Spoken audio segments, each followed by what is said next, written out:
Hello বন্ধুরা, শেষ মুহূর্তে দীপা কোনো উপায় না পেয়ে কুন্তলাকে সেনগুপ্ত বাড়িতে নিয়ে আসার জন্য রুডির দুধের গ্লাসের মধ্যে ভাং মিশিয়ে দিল।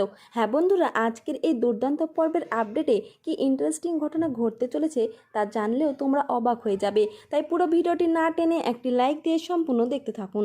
রুডি রূপার পায়ে হাত দিয়ে অসভ্যতমি করায় রূপা রুডিকে উচিত শিক্ষা দেওয়ার জন্য রূপার হাতে থাকা থালাটা ফেলে দেয় রুডির মাথায়। তবে রুডির মাথায় আঘাত লাগায় মাথা থেকে রক্ত পড়তে থাকে। আর ঠিক সেই সুযোগটাকেই কাজে লাগায় দীপা। তাই কুন্তলাকে সেনগুপ্ত বাড়িতে নিয়ে আসার জন্য দীপা রুডির গ্লাসের মধ্যে ভাং মিশিয়ে দেয়। আর সেই ভাং মেশানো দুধ খেয়ে রুডির নেশায় বাড়ি ভর্তি লোকের সামনে মাতলামো করে নাচ করতে থাকে। এরপর রুডি ঘুমিয়ে গেলে কিছুক্ষণ পর দেখা যায় যে রূপা বসে যে রেডি হয়ে যায়। তবে রূপাকে কোণের সাজে দেখে দীপা ও সূর্য চোখ ফেরাতেই পারে না। এমনকি তারা আবারও তাদের প্ল্যানটাকে সাজিয়ে ফেলে। তো বন্ধুরা, এরপর কি ঘটতে চলেছে তা জানতে হলে আমাদের চ্যানেলটি অবশ্যই সাবস্ক্রাইব করে রাখবেন।